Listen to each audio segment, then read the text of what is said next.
Et bonjour à tous, je suis Michael Vallée, bienvenue sur l'âme des prénoms. Aujourd'hui, on se voit pour un nouveau prénom. Nous sommes aujourd'hui le 28 mars et nous sommes la Saint-Gontran. Et donc, c'est un vieux prénom. Et que cache justement ce prénom? Eh bien, sous ses airs un petit peu vieillots, on va dire, hein, eh bien, Gontran, hein, c'est un prénom qui cache quand même beaucoup de force. Et on va voir pourquoi. Alors, ce qu'il faut savoir, c'est que Gontran, eh bien, commence par la lettre G. Voilà. Vous voyez, je sais lire. C'est très bien. Et donc, le prénom qui commence par une lettre G, on va dire, hein, eh bien, ça veut dire que le prénom va vous amener justement sur le lien avec la matérialisation, avec les possessions. Qu'est-ce que j'ai? Qu'est-ce que j'ai pas? Qu'est-ce qui est important pour moi en termes matériels? De quoi est-ce que j'ai besoin? De quoi est-ce que j'ai peut-être aussi envie, hein, l'un n'empêche pas l'autre. Mais il y a un petit piège qui se situe justement dans cette lettre G. C'est-à-dire que le piège serait de s'identifier à vos possessions. Et ça pourrait être extrêmement dangereux pour vous. C'est quoi cette mesure en fait d'identification? Tout simplement parce que quand on s'identifie à quelque chose, c'est comme si on prenait en fait l'origine de notre vie et qu'on la plaçait sur quelque chose. C'est-à-dire que, eh bien, si l'origine de votre vie, c'est vous, vous pouvez avoir tout ce que vous voulez autour de vous, vous pouvez peut-être perdre aussi du matériel, on va dire, votre vie est toujours à l'intérieur de vous. Et donc, eh bien, voilà, les choses vont et viennent, vous avez plus, vous retrouvez, vous récupérez, et à l'intérieur, vous êtes stable. Par contre, le piège de cette lettre G, c'est que si vous mettez votre vie sur vos possessions, eh bien, le jour où vous perdez votre voiture, inconsciemment parlant, eh bien, vous êtes mort. Et ça veut dire que, eh bien, vous allez avoir un gros effondrement et il va vous falloir un deuil à faire pour que vous puissiez, eh bien, continuer à aller de l'avant. Et c'est exactement pareil pour une maison, pour un travail aussi, hein, pour vraiment plein de choses, hein. L'important avec cette mesure d'identification, c'est qui est-ce que je suis? Voilà, c'est ça le fondement. C'est-à-dire que si vous mettez votre vie sur votre voiture que vous adorez, eh bien, le jour où vous la perdez, eh bien, c'est comme si vous êtes mort. Et donc, à partir de là, non, c'est votre voiture, en fait, qui est partie, tout simplement. Mais vous, vous êtes toujours là. Et ça va nécessiter un travail. C'est un petit peu comme dans un travail, par exemple, quand on dit, moi, quand j'ai commencé ma vie, au début, hein, eh bien, j'ai commencé par la boulangerie.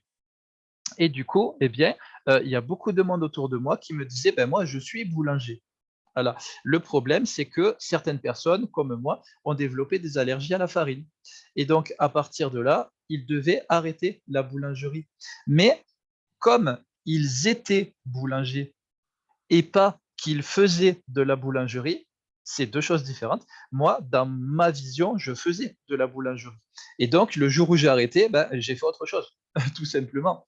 Alors que eux, par contre, eh bien, ça a été une période difficile à surmonter parce qu'ils étaient boulangers.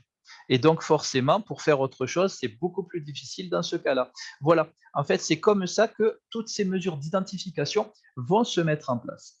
Et ensuite, avec ces mesures de possession, eh bien, qu'est-ce qu'il y a dans le prénom? Eh bien, il y a on à côté du G. Ça veut dire qu'avec ces possessions, là, le symbole on est associé à des rumeurs que vous avez lancées, hein, puisque là, c'est G, on. Donc là, on va dire que vous pouvez avoir lancé des rumeurs dans vos vies antérieures, aussi des ancêtres, hein, qui ont fait ça, parce que, comme on avait dit déjà dans des vidéos précédentes, tout ce qui est en lien avec les ancêtres se reflète aussi dans nos vies antérieures, hein. Les deux sont vraiment associés ensemble. C'est comme un tissage, en fait.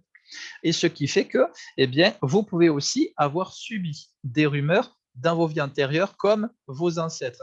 Et ce qui fait que ces rumeurs, eh bien, on fait quoi? Vu qu'il y a la lettre G qui se réfère à des possessions, eh bien, on peut dire que certains de vos ancêtres ont peut-être souffert d'avoir perdu donc, des possessions matérielles à cause de certaines rumeurs. Voilà, c'est des choses qui sont quand même assez fréquentes, hein, on va dire, hein, dans les histoires familiales, hein, tout simplement. Et ensuite, il y a TR, du coup, et on finit par ANT. Donc, comme on avait dit déjà dans les autres vidéos, la sonorité ANT est en lien avec le jour de l'an, la période de Noël. Et donc, c'est une période qui va être extrêmement importante pour vous dans votre vie. Et si vous célébrez en fait cette fête à votre manière, en fait cette période de fête, voyez-la vraiment comme une période de fête. Tous les prénoms qui possèdent la sonorité en sont très reliés à la période de Noël, à la période du jour de l'an. Et donc, célébrez cette période-là à votre manière et vous verrez que vous allez dégager une quantité d'énergie positive complètement incroyable, ce qui fait que vous allez développer dans votre vie ce qu'on appelle la magie de Noël. Mais vous vous appelez Gontran. Et donc, la sonorité en, vous l'avez tout le temps. Il n'y a pas que à Noël que vous l'avez. Ce qui fait que cette magie de Noël, si vous y croyez fortement, eh bien, vous pouvez la faire durer toute l'année. Et ensuite, le TR à côté, eh bien, le TR, justement, quand il y a comme ça des lettres qui ne forment pas des sonorités, eh bien, ce sont des initiales. TR, en fait, c'est un ancêtre qui a vécu justement dans votre famille, qui a été, ou alors c'est un ancêtre du coup qui, on va dire, qui fait partie de votre arbre généalogique, on va dire, ou alors c'est quelqu'un qu'un ancêtre a connu, un de vos ancêtres a connu dans sa vie. En tout cas, ce TR, c'est quelqu'un de très, très important. Et si vous faites quelques recherches, vous pourriez éventuellement le trouver. Ça peut être TR, mais ça peut être aussi RT, parce que dans les prénoms, les lettres vont se mélanger en fonction des besoins aussi de votre histoire karmique. Et donc là, par rapport aux prénoms qui portent des initiales, eh bien, voyez-le dans les deux sens. Ça peut être TR ou RT. Et voilà. Donc là, c'était vraiment pour le côté, pour le côté histoire de Gontran, force faiblesse, et maintenant sur le côté sacré. Et donc avec le côté sacré, qu'est-ce qui se passe dans Gontran? Eh bien là, on est sur quand même une forte puissance. C'est-à-dire qu'un Gontran qui devient spirituel va posséder la capacité de création universelle, on va dire de manière rehaussée. Voilà, ce que j'appelle une capacité de création universelle, c'est ce que Jésus disait, demandez et vous recevrez.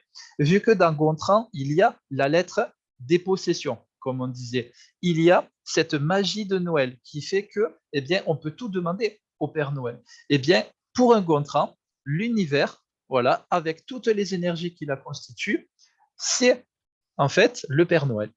Et Gontran, voilà, vous pouvez, eh bien, demander au Père Noël tout ce que vous voulez et le Père Noël vous l'amènera. Voilà, votre esprit peut vraiment avoir un gros impact sur votre matière. Pas tellement sur la matière en elle-même, mais sur votre matière. Et petit à petit, là, vous pourrez passer sur la matière en général. En tout cas, pour un Gontran, fixez-vous des objectifs et vous pourrez les atteindre naturellement. N'oubliez pas que ce n'est pas pour rien que Disney avait aussi créé le personnage de Gontran Bonheur, le cousin de Donald que Donald ne supportait pas. Pourquoi? Parce qu'il avait une chance extrêmement forte.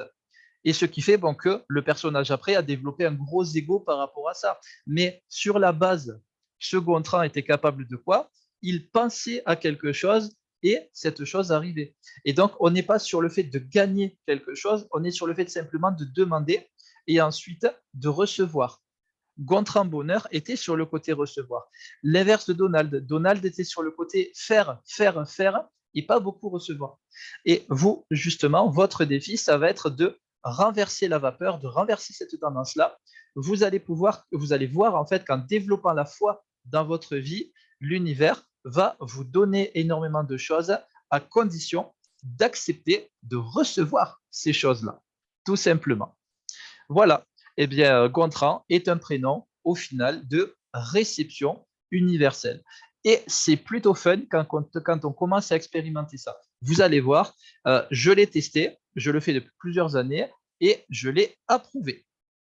Et voilà, je vous remercie beaucoup d'avoir regardé. Cette vidéo est maintenant terminée. N'oubliez pas que si vous souhaitez approfondir votre prénom, vous pouvez me contacter et je vous aiderai avec grand plaisir en vous proposant le décryptage de votre prénom et de votre date de naissance. En attendant, portez-vous bien. Je vous remercie beaucoup et je vous dis à demain pour un nouveau prénom. Bye bye à tous.